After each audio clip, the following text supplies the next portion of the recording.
நேயர்களுக்கு வணக்கம். தமிழொலியின் இன்றைய மதிய நேர பிரதான செய்திகள். முதலில் தலைப்புச் செய்திகள்.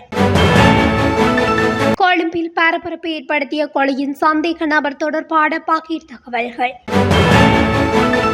பாடசாலை மாணவர்கள் குறித்து வெளியான அதிர்ச்சி தகவல்.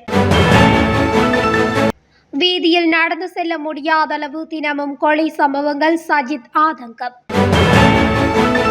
கனிமுள்ள சஞ்சீவ படுகொலை விவகாரம் மற்றும் ஒருவர் கைது. உள்ளூராட்சி தேர்தல் தொடர்பில் வெளியான விசேட வர்த்தமானி அறிவித்தல். நாட்டை உலுக்கிய துப்பாக்கிச் சூட்டின் எதிரொலி, பலப்படுத்தப்பட்ட நாடாளுமன்ற பாதுகாப்பு. இலங்கை பொருளாதார மாற்றத்தில் தொடர் சிக்கலில் தவிக்கும் அனுர அரசு. நானுயாவில் உந்தூர்லி முச்சக்கர வண்டி மோதி விபத்து. சம்பூரில் விரைவில் சூரியபல மின் உற்பத்தி நிலையம். தொடர்பான விரிவான செய்திகள். கனிமுள்ள சஞ்சீவவின் கொலையின் முக்கிய சந்தேக நபர் ராணுவ கமாண்டோ, சிப்பாயோ அல்லது புலனாய்வு அதிகாரியோ அல்ல என தகவல் வட்டாரங்கள் தெரிவிக்கின்றன. புதுக்கடை நீதிமன்றத்துக்குள் கனிமுள்ள சஞ்சீவ சுட்டுக் கொல்லப்பட்டது குறித்து விசாரணை நடத்தி வரும் போலீசார் தற்போது வழக்கறிஞர் வேடத்தில் வந்து கொலை செய்த நபர் பற்றிய தகவல்களை கண்டுபிடித்துள்ளது. அதன்படி குறித்த துப்பாக்கிச்சூடு நடத்தியவர் கடந்த மாதம் 7ஆம் தேதி கல்கிச வட்டாரப்பள பகுதியில் 2 பேரை சுட்டுக் கொன்றவர் என கண்டுபிடித்துள்ளனர். கனிமுள்ள சஞ்சீவ கொலையின் முக்கிய சந்தேக நபர் நேற்று பிற்பகல் போலீஸ் சிறப்பு அதிரடிப்படையினரால் கைது செய்யப்பட்டவுடன் பல உண்மைகளை போலீசார் வெளிக்கொணர முடிந்துள்ளது. அவர் தொடர்பாக சிறப்பு செய்தியாளர் சந்திப்பை நடத்திய போலீஸ் ஊடக பேச்சாளர் புத்திக மணத்துங்க, புத்தளம் பாலவிய பகுதியில் கைது செய்யப்பட்ட இந்த நபர் பல பெயர்களில் தோன்றிய ஒருவர் என தெரிவித்துள்ளார். அவர் தன்னிடம் பல அடையாள அட்டைகள் இருப்பதாகவும் அதில் ஒரு வழக்கறிஞராக பணிபுரிவதை குறிக்க தயாரிக்கப்பட்ட ஒரு வழக்கறிஞரின் அடையாள அட்டையும் அடங்கும் என கூறினார்.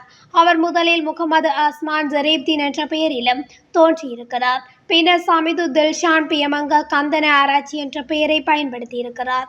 கொடிக்கரக்கி கஷூன் பிரபா திசங்க என்ற பெயரை கொண்ட போலியான வழக்கறிஞர் அடையாள அட்டையையும் போலீசார் கண்டுபிடித்துள்ளனர். கனிமுள்ள சஞ்சீவவின் கொலை தொடர்பான மேலதிக விசாரணைகள் கொழும்பு குற்றப்பிரிவினரால் மேற்கொள்ளப்படும் என்று போலீஸ் ஊடக பேச்சாளர் தெரிவித்தார். அத்தகைய எதிர்கால விசாரணைகள் இந்த சந்தேக நபர் மற்றும் கனிமுள்ள சஞ்சீவவின் கொலையில் அவருக்கு உதவிய மற்றும் உடந்தையாக இருந்த அனைவரையும் எதிர்கால விசாரணைகளில் உண்மையான தகவல்களை வெளிக்கொணர முடியும் எனவும் அவர் மேலும் தெரிவித்துள்ளார். நாட்டின் நாளொன்றுக்கு 3 முதல் 4 பேர் வரை வாய் புற்றுநோயால் உயிரிழப்பதாக வாய்வழி மற்றும் முக அறுவை சிகிச்சை நிபுணர் வைத்தியர் ஆனந்த ரத்நாயக்க குறிப்பிட்டுள்ளார். நாட்டில் வருடாந்தம் 2000 முதல் 3000 புதிய வாய் புற்றுநோய் நோயாளிகள் கண்டறியப்படுவதாக அவர் குறிப்பிட்டுள்ளார். சுகாதார மேம்பாட்டு பணியகத்தில் நடைபெற்ற ஊடகவியலாளர் சந்திப்பில் கலந்து கொண்டு கருத்து தெரிவிக்கும் போதே வைத்தியர் ஆனந்த ரத்நாயக்க மேற்கண்டவாறு தெரிவித்துள்ளார். இதேவேளை பாடசாலை மாணவர்களிடமும் வாய் புற்றுநோய்க்கான அறிகுறிகள் காணப்படுவதாகவும் வைத்தியர் ஆனந்த ரத்நாயக்க மேலும் குறிப்பிட்டுள்ளார். நாட்டில் தினமும் கொலை சம்பவங்கள் நடைபெறுகின்றன. வீதியில் நடந்து செல்லவோ அல்லது நீதிமன்றத்துக்கு செல்லவோ கூட முடியாத நிலை ஏற்பட்டுள்ளதாகவும் சிறு குழந்தைகள் கூட கொல்லப்படுவதாகவும் எதிர்க்கட்சி தலைவர் சஜித் பிரேமதாச தெரிவித்துள்ளார். புதுக்கடை நீதிமன்றத்தில் நடந்த துப்பாக்கிச்சூடு சம்பவம் தொடர்பாக அறிக்கை வெளியிட்ட போதே எதிர்க்கட்சி தலைவர் இவ்வாறு தெரிவித்துள்ளார். நாட்டில் கொலைகள் அதிகரித்துள்ள போதிலும் அரசாங்கம் இது தொடர்பாக நடவடிக்கை எடுப்பதாக தெரியவில்லை எனவும் சட்ட ஒழுங்கில் கடுமையான நெருக்கடி உருவாகியுள்ளது. ஒருவர் நீதிமன்றத்துக்கு கூட செல்ல முடியாவிட்டால் அது ஒரு பாரிய பிரச்சனையாகும்.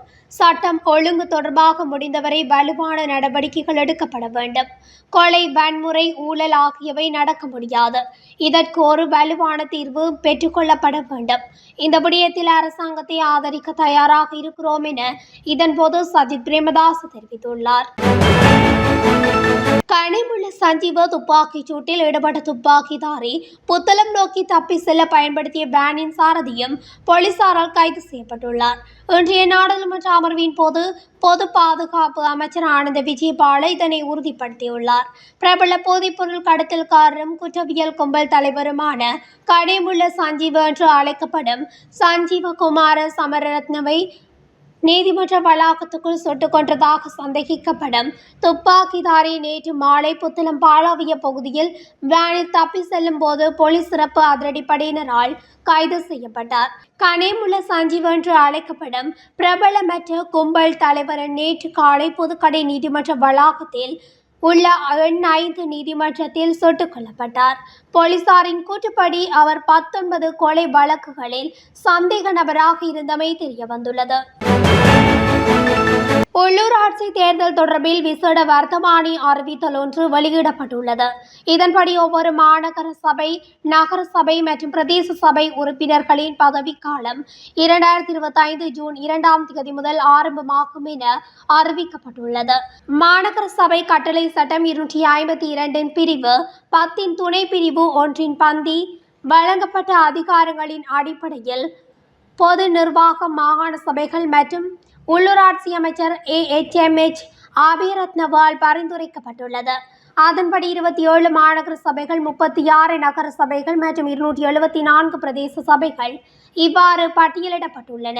மேலும் உள்ளூராட்சி அதிகார சபை தேர்தல்களை ஏப்ரல் மாதத்தின் கடைசி வாரத்தில் நடத்துவதற்கு தேர்தல் ஆணையகம் பரிசீலித்து வருகிறது. நாட்டை உலுக்கிய துப்பாக்கிச் சூட்டின் எதிரொலியாக இன்று நாடாளுமன்ற பாதுகாப்பு பலப்படுத்தப்பட்டுள்ளது.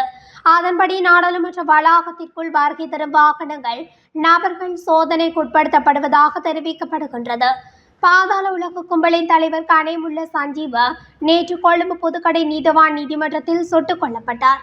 கனேமுள்ள சஞ்சீவ பூசா சிறைச்சாலையில் இருந்து நீதிமன்ற வழக்கு ஒன்றுக்காக அழைத்து வரப்பட்ட நிலையில் புதுக்கடை நீதிமன்றத்துக்குள் வைத்து சுட்டுக் கொல்லப்பட்ட சம்பவம் நாட்டின் பாதுகாப்பு குறித்து பாரிய கேள்வியை எழுப்பியுள்ளது. இந்த நிலையில் நாடாளுமன்றம் கூடும் தினங்களில் விசேட சோதனை நடவடிக்கைகள் மேற்கொள்ளப்படும் நிலையில் புதுக்கடை நீதிமன்ற வளாகத்துக்குள் இடம்பெற்ற சம்பவத்தின் பின்னர் நாடாளுமன்றத்தின் பாதுகாப்பு மேலும் பலப்படுத்தப்பட்டுள்ளது. இதேவேளை இன்று ஜனாதிபதி அனுரகுமார் திசாநாயக்க நாடாளுமன்றத்துக்கு வருகை தரவுள்ளமை குறிப்பிடத்தக்கது. அந்நிய நாட்டின் முதலீடு இலங்கைக்கு வராவிட்டால் இலங்கை பொருளாதாரத்தில் மாற்றத்தை காண முடியாது என கொழும்பு பல்கலைக்கழக பொருளியல் துறை பேராசிரியர் சுட்டிக்காட்டியுள்ளார். குறித்த விடயத்தை ஊடக நிகழ்ச்சியில் கலந்து கொண்டு கருத்து தெரிவித்த போதே அவர் குறிப்பிட்டுள்ளார். இது தொடர்பில் அவர் மேலும் தெரிவிக்கையில், ஏனைய நாடுகளைப் போல இலத்திரனியல் ஏற்றுமதிகளில் இலங்கை அதிக கவனம் செலுத்த வேண்டும். அத்தோடு ஏற்றுமதியை முழுமையாக மீள்கட்டமைப்பு செய்ய வேண்டும். நடைமுறைப்படுத்தப்பட்ட வரவு செலவு திட்டமும் வறுமை போக்குவரத்துக்கான வரவு செலவு திட்டமுமே தவிர வருமானத்தை பெறுவதற்காக முன்வைக்கப்பட்ட திட்டம் அல்ல எனவும் அவர் தெரிவித்துள்ளார். மேலும் தற்போதைய அரசின் மாற்றங்கள், நாட்டின் பொருளாதாரம், அரசு ஊழியர்கள் சம்பள அதிகரிப்பு மற்றும் முன்வைக்கப்பட்ட வரவு செலவு திட்டம் என்பவை தொடர்பிலும் அவர் விரிவாக கலந்துரையாடியுள்ளார். நுவரெலியா தலவாக்கலை ஏசுவின் பிரதான வீதியில் நானுஓயா போலீஸ் பிரிவுக்குட்பட்ட பங்களாவத்த பகுதியில் இன்று காலை 8 மணியளவில் இடம்பெற்ற விபத்தில் ஒருவர் காயமடைந்த நிலையில் வைத்தியசாலையில் அனுமதிக்கப்பட்டுள்ளார். நுவரெலியாவிலிருந்து நானுஓயா புகையிரத நிலையத்துக்கு வெளிநாட்டு சுற்றுலா பயணிகளை ஏற்றிக்கொண்டு பயணித்த முச்சக்கர வண்டி மீது நானுஓயா பகுதியில் இருந்து நுவரெலியா நோக்கி பயணித்த உந்தூர்லி ஒன்று மோதியதில் விபத்து நேர்ந்துள்ளது. குறித்த உந்தூர்லி முச்சக்கர வண்டியில் மோதியதால் கட்டுப்பாட்டை இழந்த முச்சக்கர வண்டி வீதியோரத்தில் தரித்திருந்த லொரியொன்றுடன் மோதியுள்ளதாகவும் நானுஓயா போலீசார் தெரிவித்தனர். இந்த விபத்தில் உந்தூர்லியில் பயணித்த ஒருவரே காயமடைந்த நிலையில் நுவரெலியா மாவட்ட பொது வைத்தியசாலையில் அனுமதிக்கப்பட்டுள்ளார். இந்த சம்பவம் தொடர்பில் நானுஓயா போலீசார் மேலதிக விசாரணைகளை மேற்கொண்டு வருகின்றனர். சூரிய ஒளியில் இருந்து மின்சாரம் தயாரிப்பதற்கான மின்வள நிலையம் ஒன்று எதிர்வரும் ஏப்ரல் மாதமளவில் சம்பூரில் நிறுவப்பட உள்ளது. இந்தியாவின் உதவியுடன் சம்பூரில் அனல் மின் நிலையம் ஒன்றை நிறுவும் முயற்சிகள் கடந்த ஆட்சி காலத்தில் முன்னெடுக்கப்பட்டிருந்தன. இந்நிலையில் முன்னாள் எரிசக்தி பலசக்தி அமைச்சர் காஞ்சன விஜயசேகர அதற்கான அமைச்சரவை பத்திரத்தை சமர்ப்பித்திருந்தார். அதன் பிரகாரம் எதிர்வரும் ஏப்ரல் மாதம் சம்பூர் சூரிய வள மின் உற்பத்தி நிலையத்துக்கான அடிக்கல் நாட்டும் வைபவம் ஜனாதிபதி அனுரகுமார் திசாநாயக்க தலைமையில் நடைபெறவுள்ளது. இத்துடன் தமிழொலியின் இன்றைய மதிய நேர பிரதான செய்திகள் நிறைவடைகின்றன. தொடர்ச்சியாக செய்திகளை அறிந்து கொள்ள தமிழொலி ஊடகத்துடன் இணைந்திருங்கள். நன்றி, வணக்கம்.